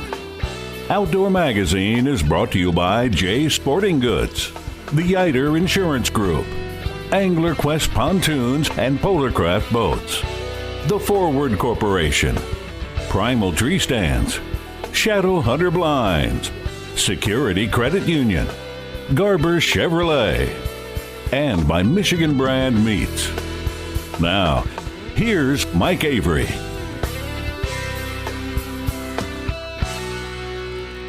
Yes, indeed. This is Mike Avery, and this is hour number 3 of this week's Outdoor Magazine show right here on the Outdoor Magazine Radio Network, and I am so glad to have you along with us. It's a celebration. That's what this show is. It's a celebration of the outdoor lifestyle. There's so many things. If you look around right now, just look around the world. There are so many ways for you to get upset, frustrated, depressed, whatever it is. There's a lot coming at us these days, right? So for 3 hours each week, think of this show as a break from that. Think of this show as a celebration and a reconnection with the outdoors. hunting and fishing and shooting and trapping. And why is that such a big deal these days? Well, because number one, we're dealing with COVID and a pandemic, right? And it's got us all depressed and frustrated. But we can go hunting or fishing, and we can be completely safe and have fun. For me personally, every time I get out hunting or fishing, it reminds me of my past. It reconnects me with my family history, my family tradition. My grandpa was a hunter and fisherman. I didn't know my great-grandpa. My dad was a hunter and angler. He taught me. My son James is. My grandkids are. For us in this family, this is one way we define ourselves. We love the outdoors. We love to hunt and fish. And maybe it's the same way in your family. Maybe it's not. But we're seeing more people, because of COVID, more people heading to the outdoors because it's what Fred Trost used to say, it's a great place to be. And I have been so blessed to be able to be in broadcasting now for 40 years, and about the last 30 of those concentrating solely on the outdoors, hunting and fishing and shooting and trapping. And I've said this many times, and I'll probably say it many more times. One of the real joys over that time has been to get to know some pretty interesting people. Some people that I probably wouldn't have had a chance to meet, wouldn't have had a chance to interact with, and certainly wouldn't have had a chance to learn from like I have over the years. And I can honestly say I have learned more about walleye fishing, about trolling specifically for walleye, and about electronics from Lance Valentine than any other single person I can think of. Lance Valentine of Walleye 101 and Teaching Fishing. And I'll be darned if he didn't just get back from fishing in Florida, which makes me like Lance a little less than I did before he went to Florida. But I thought, what the heck, I'll get him on the show anyway. Lance, welcome back. How are you, my friend? I'm doing good, Mike. Thank you. Yeah. I see those pictures of you in the video down there. I'm like, oh, man, Lance, I'm so jealous. What a trip that was, 6 years we've been going down there and fishing with Lance Keene from Steelhead Hunter, and he is just so good. I mean, he's just so good. He knows exactly when to move, exactly where to go, has exactly the right thing, and he's just so good at what he does. And I take my Dean Cushman that works with me at Teaching Fishing. Him and I go down, and for us, it's 3 days of fishing. We just look at it as a chance for us to be together, but more importantly, a chance for us to fish with Lance. And we, he works hard at it, but we give him 3 days of a break. And we're like, look, if there's someplace you want to go, if there's something you want to try, if there's something new you want to do, well, let's just go. There's no pressure to treat us like customers, right? We want to just be treated like, three buddies that are fishing. But he always just absolutely amazes me with how good he is and how much he understands that water. And, and the big thing is we very, very, very rarely, unless we're fishing where the tide comes in and out of the bridges and really concentrates fish, unless we're doing that at very specific times of the day, we hardly ever see another boat. And the fishing is just amazing, and it's just different than up here. And I look forward to that trip every year. Every year we've kind of made it bigger. Next year we're going back and doing 4 days of fishing. We're going to take a fourth day and actually get a big boat and go way offshore. So it is just an absolute amazing trip. Unfortunately, our flight from Chicago to Flint was canceled on Monday night, so we had to rent a car and drive back from Chicago to Flint through that storm, and woke up on Tuesday morning to about 7,000 inches of snow. So vacation was over real fast. Once we got back it was, but you did pick a good window of opportunity to be down there because you missed some of those frigid temps at least for a few days. Yeah. We try to time. The reason we go when we go is traditionally during our regular year. That's kind of our break in between our big rush of shows in January, and then we slow down a little bit till late February, early March. So that mid-February is kind of our break in our show season. So that's why we kind of picked that time frame. It has been every time we went, we've left either left crappy weather here or missed crappy weather while we were down there. So it has worked out good. Speaking of those shows, man, you've got to be jonesing. You got to be missing those. We've done a lot of stuff online and met a lot of people and done a lot of stuff, but I had a guy call the other day, and he was asking about fishing line and says, "Hey, you're out of this specific fishing line for jigging. And I says, well, why do you want that line? He goes, well, I thought. So I spent almost 10 minutes talking with him about the 3 different options we have on our web store for braided line for jigging. And I talked to him about the 3 different options, and he wanted probably the worst option that we have on there. It serves a specific purpose, but it's not the best option. So I spent 10 minutes talking about the 3 different fishing lines, what they do, how they act, how they're built, why they're better. And I had a friend in the office with me, and I hung up with the customer. He looked at me. He goes, dude, you are grinning from ear to ear right now. I haven't seen you smile like that. And that's what I miss is we get a chance to bring people into our booth or do a seminar, and we get a chance, honestly, to really make a difference in how much fun they have fishing and how many fish they're going to catch. And you can do that over the internet. You can do it on a YouTube channel, and but it's just not the same as talking to a person, and that's not the same as looking a person in the eye, having that conversation, shaking their hand, having them leave, and know that they got the right thing. So, yeah, it's been a year. I that's what I do is I love the personal contact, and it's one of the things I love about my job. And, really to not have that now for, we're going on a year now. And it has been really, really, I'm going to be honest with you, really, really tough. It's been hard. So when I get a chance to talk to somebody on the phone as opposed to answer an email or answer an internet post, I really, really do enjoy it. Well, and it was last spring when COVID was in full swing and we didn't know how to deal with it yet. When you couldn't run all those trips on the Detroit River in the springtime, let's hope and pray that there's no reason to believe that you won't be able to run trips this spring. I mean, you're booking trips, right?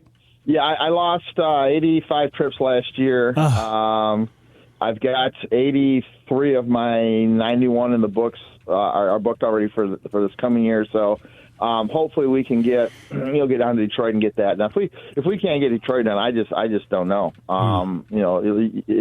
Do the math on the numbers of trips that we talk about, and that's literally. That's my year. Between show seasons in Detroit, I leave and every single penny I need for the year, plus a few little extra to put away, is done by the time I leave Detroit River in May. So everything else after that is gravy. Well, when you don't get a chance to make your mashed potatoes in January through March, or January through May, you sure don't have any gravy. So it's been tough. I don't know what we're going to do if we lose. Honestly, if we lose Detroit again, it's really going to be a struggle. Nah, I don't. I'm hoping and praying that doesn't happen this year. Lance, I have a request though. Yeah. I know you're booked, but if you get an open morning or an open afternoon or a last-minute cancellation or same thing, I'll tell you like you told Lance, if you're not looking to have a client in the boat, you don't have to entertain me, you're just looking for an extra rod, I really want to come down there and fish with you this spring. We will absolutely 100% make that happen. Without question, we'll make that happen. Yeah, so. I would love that. It's been several years since I've been down there, and I can't think of a better guy to spend a day on the river with than you. We will absolutely make that happen. I promise you. I promise you'll be on the Detroit River this year. Oh, that's wonderful. That's wonderful. So listen, I want to go back to this Florida trip. Yeah. Is it a whole different ball game than fishing up here, or are there certain things that are consistent with fishing from one location to another that are just fishing? Yeah, it's just fishing. The difference is, the way we teach fishing, obviously, be in the right place and that type of thing. And that all applies there, too. It's just you have to learn where the right place is. And now you add in not just weather and wind, but now you add in current and you add in the tide. So there's a little deeper level of understanding what's going on down there. But it's just fishing. For us, it's fun because we actually do a lot of casting, in the mangroves, trying to, skip jigs with minnows up underneath the bushes, and I don't cast much anymore. I used to take great pride in my casting when I was doing some bass fishing, and the way my life is now, vertical jigging and then going trolling, I don't cast much anymore. So the first day, you can see Lance kind of shaking his head and going, what have I got myself into? He knows. With you, he knows what he got himself into. Yeah, he knows. So we told him this year, we said, look, you cannot take us to the best place on the first part of the first day. We're in relax mode. We haven't casted in a year. You can't take us to the best spot the first couple hours of the first day. So, but other than that, it's the same. We're using, other than when we specifically fish for tarpon, we're using a lot of 6.5, 7.5 foot rods. A little heavier line. 30-pound braid is about normal with 30-pound fluorocarbon for leaders because these fish They pull so hard, they fight so hard. And Lance, hang tight, Lance. We got to take a break. When we come back, I want to talk to you more about tarpon fishing. We're talking with Lance Valentine of Walleye 101, walleye101.com, teachingfishing.com as well. One of the most knowledgeable and open and sharing guys you'll ever meet. Lance Valentine coming up after the break right here on Outdoor Magazine.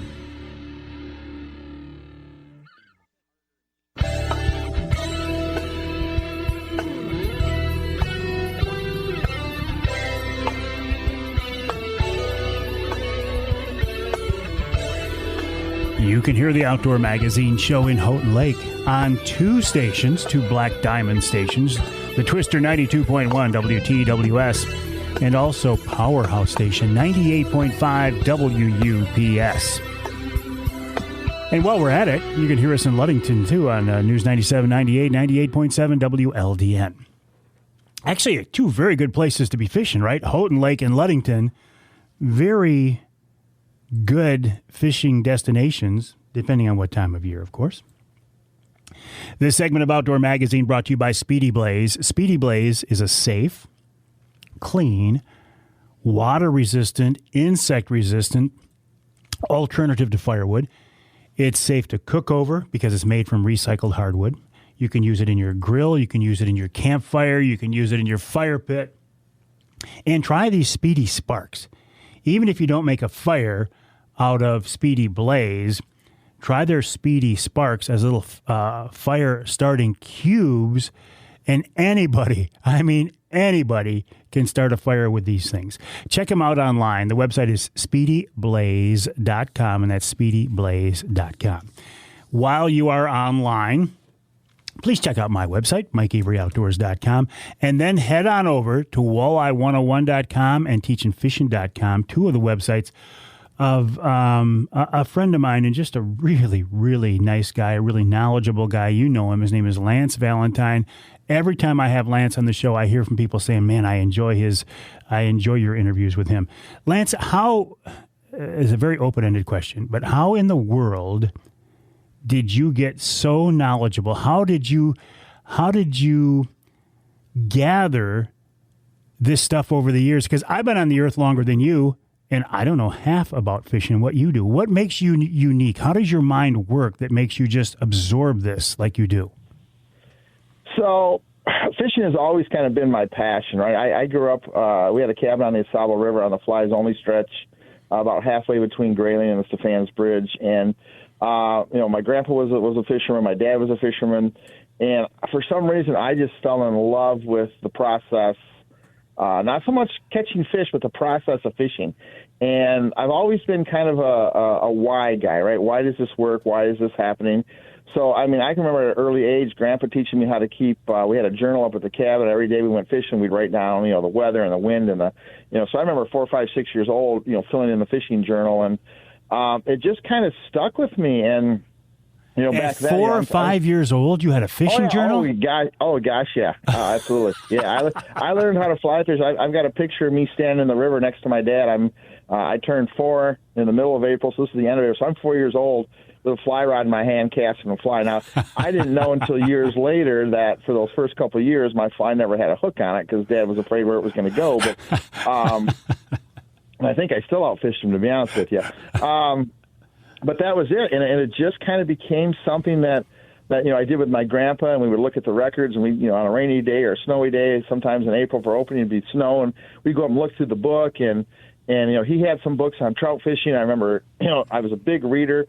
I can remember 7, 8, 9 years old reading, In the Ring of the Rise, and reading some stuff by Robert Trevor, and that was kind of fun to read, and all that stuff. And I just became a studier of fishing stuff. And I was at my mom and dad's the other day before we left on our trip. I was up in my old room, and I've still got stacks and stacks of magazines. I'm kind of flipping through them, and they're all highlighted. They all have notes in the margin. They all have stuff. And I found a notebook that I started, and I had a 3-ring binder. And every time I read an article or saw a TV show or went to a seminar, I would take notes. I'd put it on a piece of regular notebook paper, and I had a big giant 3-ring binder that had tabs for walleye and bass and trout and this and that. And I would take whatever I learned in that seminar, show, or article, and I would take notes, and I'd put it in that binder. And I can remember taking that binder on the boat with me when I first started learning how to fish on a lake. And, go, okay, well, this is happening, this is happening, this is happening. What does it say about catching largemouth bass in these conditions? And I flip through my notebook, find my notes, find it says, okay, it says do this, this, and this. And I would go do that. And I would make notes on my thing that this either worked or didn't work. So it just became a process that, I continue to this day. It's something I wanted to do. I don't do a lot of things. But what I do two things. I do them 100%. And I truly, me personally, I truly believe you cannot be really good at something unless you understand the history of where what you're trying to do came from. So when I played hockey, I was a goalie. I studied all about the old goalies, right? I mean, all the way back to, Sawchuck and Glenn Hall. And fishing, the same thing. I started to read about Mark Sosin and Flip Pallett and Jose Wahhabi, and I started to read about, obviously the Lindner boys and the first part of the first evolution of the bass tournaments and all these old, I'm trying to think of the guy that was my big fly fishing guy, but all the way back, I went back and learned what they did and how they did it, because now I had a history of where we were today. And I think so many fishermen today don't understand. Take Lake Erie trolling. Right? Lake Erie trolling with crankbaits is barely 30 years old. That's not something we've been doing forever. It's literally 30, maybe 35 years old. So we're still learning open water crankbait trolling. We're still learning it. It's still in its early part of evolution. So just wanting to be good, making that a priority, and whenever I had free time, that's all I would do is practice fishing, study fishing, look at my fishing tackle. And I think too many guys don't have that passion because fishing is too easy where we live, right? We talk about this a lot. We really don't fish here in Michigan, especially on the Great Lakes. We have varying degrees of catching. We don't really fish here. And what happens is you can do everything wrong a lot of days and still catch fish. I think if we lived in a spot where fishing was tougher, people would have more of a passion and spend more time studying and learn more, because you would have to have any chance of having success anytime you were out fishing. That is a very, very interesting concept that I've never really thought about before. We've got it so easy here that we don't have to be that good and still be successful at putting fish in the boat. Yeah, I can remember fishing the professional walleye trail and getting a chance to talk with, Perry Good is my example when I talk about this. And we're fishing Mille Lacs Lake for the first time. Mille Lacs Lake is kind of known for, if you get the wind right, you slip bobber fishing. And we got talking. He's like, I said, I had a bad day slip bobber fishing today. He goes, well, where are you? I told him, he goes, you're in the right spot. He goes, what color rocks were you fishing? I said, what color rock was I fishing? I said, I don't know. He goes, well, did you notice the sun went down about 9 o'clock this morning? He goes, yeah. I said, kind of got cloudy. He says, when it gets cloudy, you've got to be fishing the dark rocks because they hold 1 to 2 degrees more heat than the light-colored rocks do. He goes, when the sun goes down, you've got to be on those dark rocks. And I'm thinking, you've got to be freaking kidding me. And that's what people do in those other places, and that's what you have to do to get bit. Wow. We go throw 6 lures behind the boat, drive in a straight line from Linwood to Sunset Marina, you're going to have 40 fish every day. It's not that hard. What happens is guys take that for granted. So when fishing does get tough here, guys don't have the skill level and the knowledge to make adjustments to grind out 15 fish when everybody else has got 2. And that's kind of what I pride myself on is when everybody's catching them, I'm going to catch them too. What I pride myself on is when everybody else has got 6, I still got 20. Because we really pay attention, we really watch our sonar, we really pay attention to our electronics, and we find the things that work and just keep grinding on. Well, you mentioned sonar. I mean, you and I have talked about this many times. That's an art form. Well, that's a science, I think, these days in itself. Yeah. It's so funny. We got Lance hooked up with a side imaging side scan a couple of years ago down there in Florida, and he uses it. So we're going through these bridge pilings looking for snapper, and he's like, "Man, there's nothing here, nothing here. Oh, here's a bunch." And there's like 8 of them, and we drop the jigs over, catch 8 snapper, and he'd go, "There's nothing here," and we'd pick up and we'd go again. Whereas most guys are dropping an anchor or anchoring with a trolling motor, and they just fish and fish and fish and fish and fish. And we were tarpon fishing one day, and he's like, "Hey, there's one over here, 20 feet to the side. There's one over here, 30 feet to the side."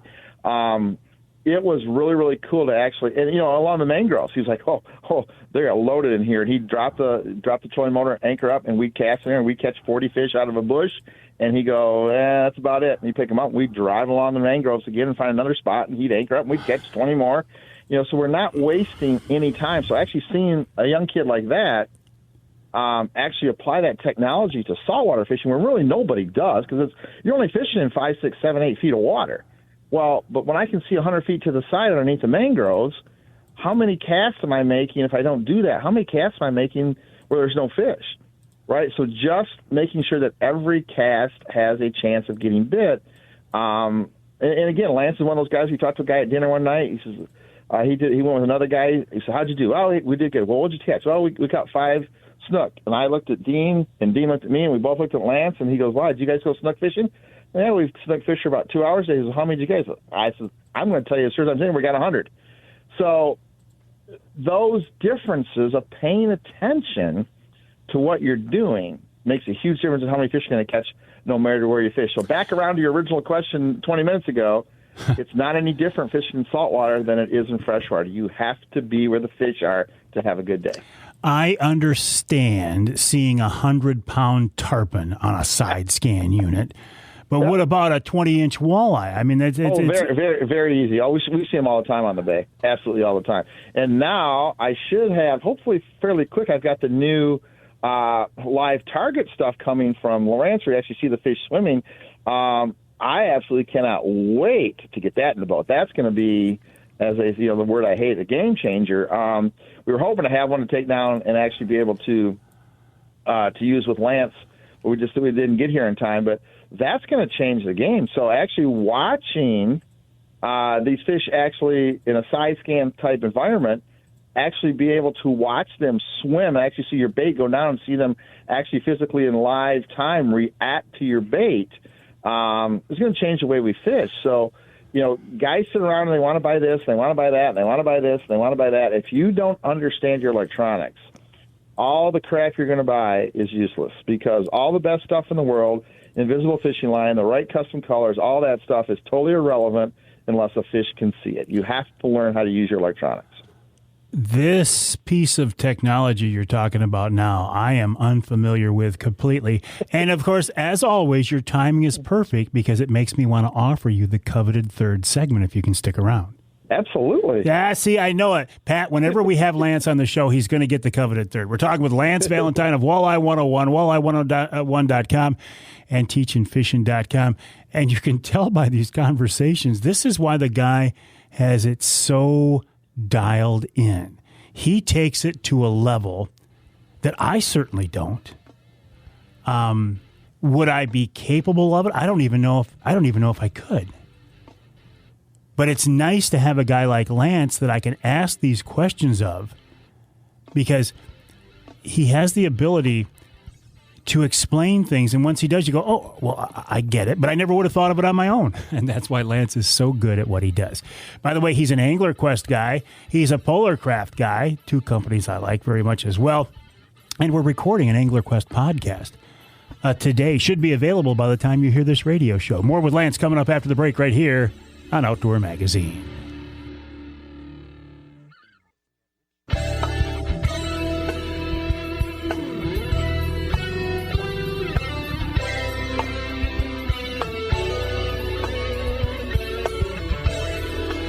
You can hear the Outdoor Magazine show in Manistee on WMLQ 97.7 FM. You can hear us just down the road in Muskegon on WKBZ 1090 AM. Let's jump to the other side of the state. WPHM in Port Huron 1380 AM. And don't forget our stations in Saginaw, News Radio 790, WSGW, and WSGW FM 100.5. I am in their studios right now, by the way, of WSGW. While I am here, it's called the Outdoor Magazine studio. Pat Johnston with me doing a wonderful job. Pat, this is your cue to press the button. Little inside joke between Pat and I.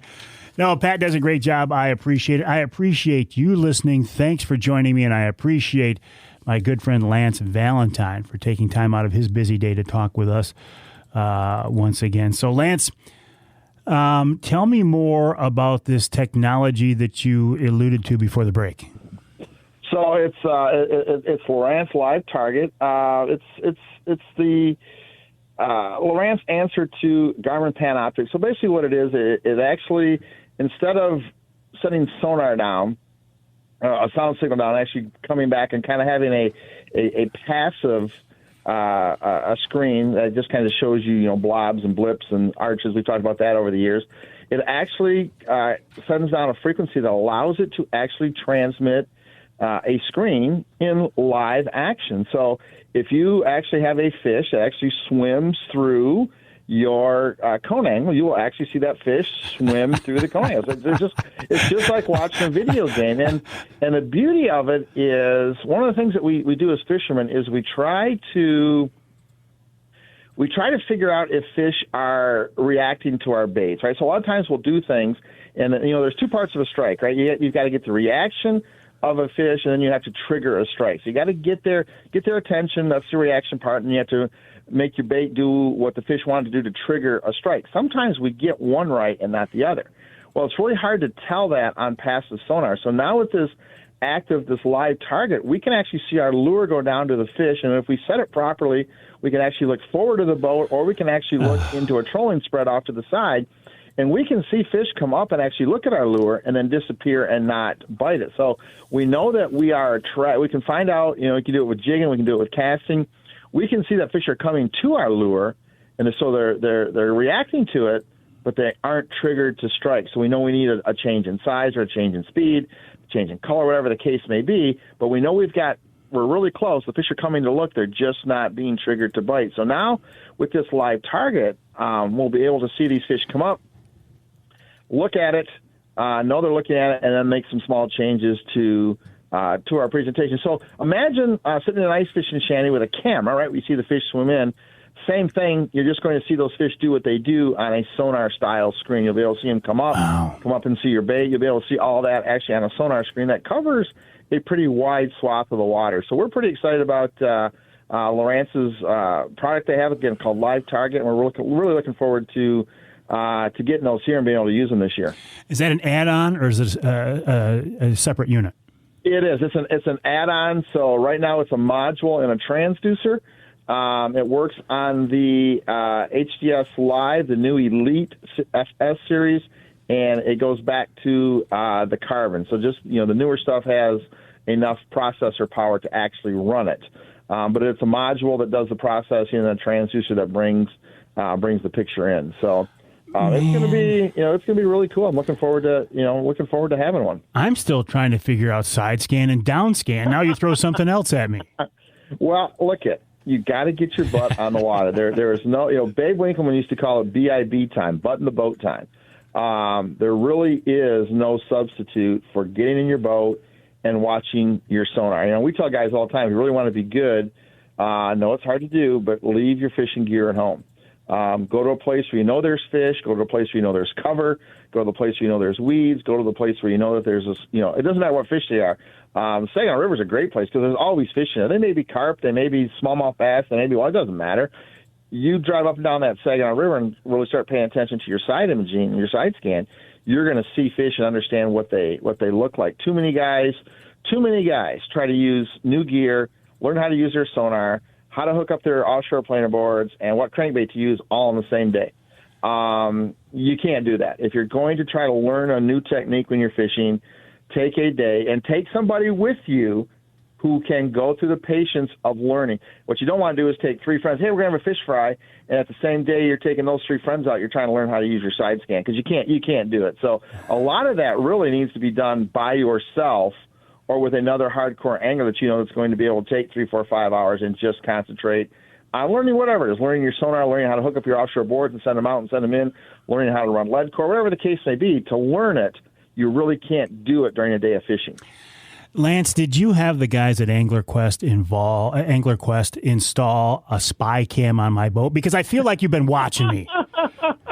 No, I talk to so many anglers, and right? It's I've been doing this for so long. It's really cool when I do a seminar. I'll bring a slide up, and at the end of the slide, somebody will raise their hand, and I'll go, wait just a second, and I'll click the next button, and the next slide will be the answer to their question. Because I've done this so long with so many different people, and it's the same thing over and over and over and over again that you just kind of learn.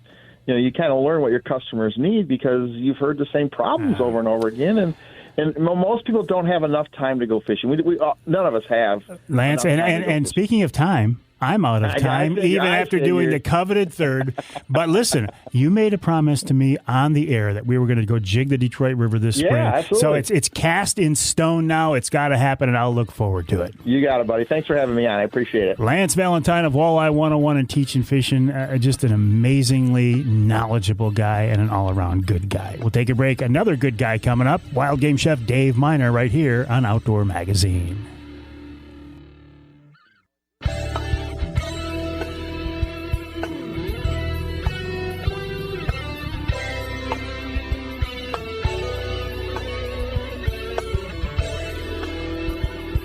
Welcome back to Outdoor Magazine. My name's Mike Avery. So glad to have you along with us.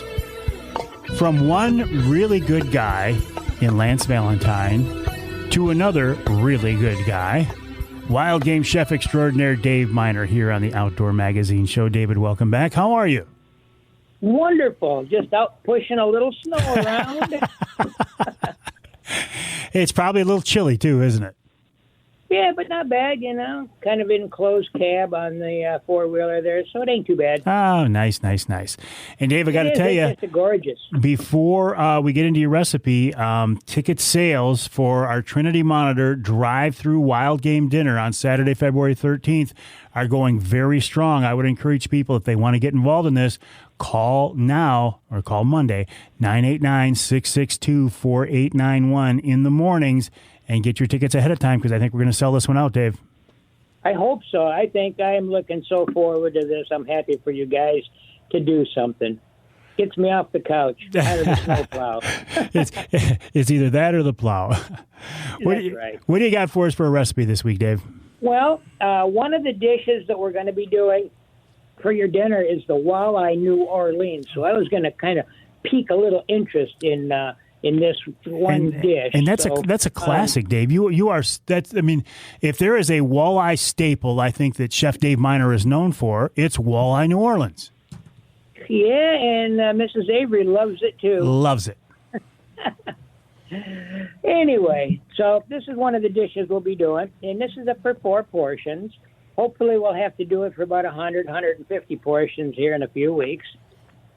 You need about 6 to 8 ounces of boneless, skinless filet per person.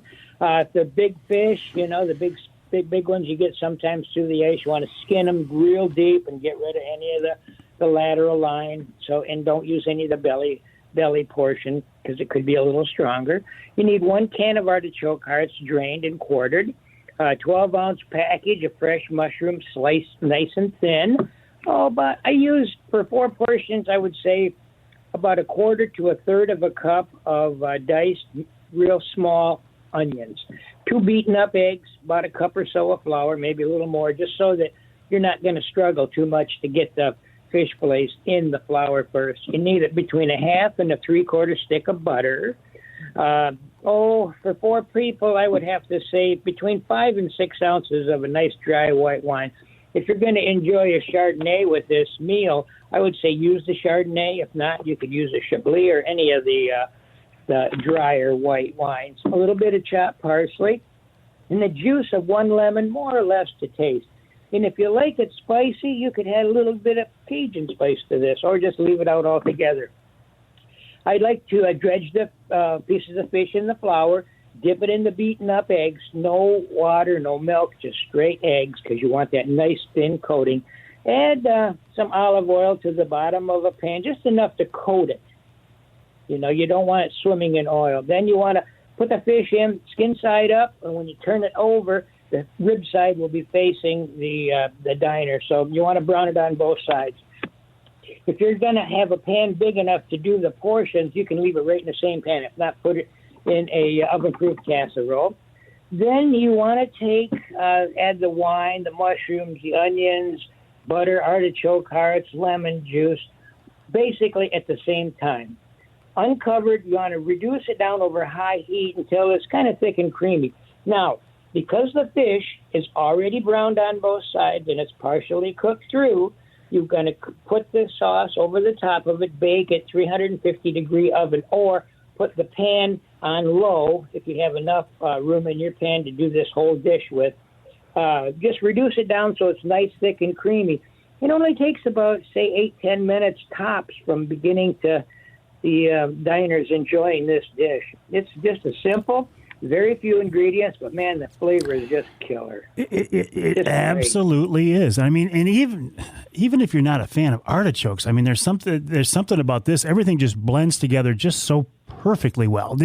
Did you come up with this, Dave? Was this one of your grandma's old recipes? How did you find this? No, I worked in the French restaurants and Italian restaurants in South Florida, and a lot of the people down there, not this exact same dish, but similar to it, and I revitalized it a little bit and turned it into one of our signature dishes at Oscar and Joey's over the years, kind of tweaked it from what they did down there. I wonder how many recipes. I mean, you know, you've got cookbook after cookbook, but how many do you think you can have memorized right now in your brain? How many recipes you think are in there? Oh man, hundreds. Good for you. Over the years, it's Good just for embedded you. in there. You know, sometimes it takes a while to pull it out, but it'll come out eventually. I can relate to that. All right, David. So that Walleye New Orleans is one of the options for the Trinity Monitor Athletic Association drive-through wild game dinner on Saturday, March 13th from 3 to 6 in the afternoon. If I said February earlier, I apologize. It's March 13th Right. from 3 to 6 in the afternoon.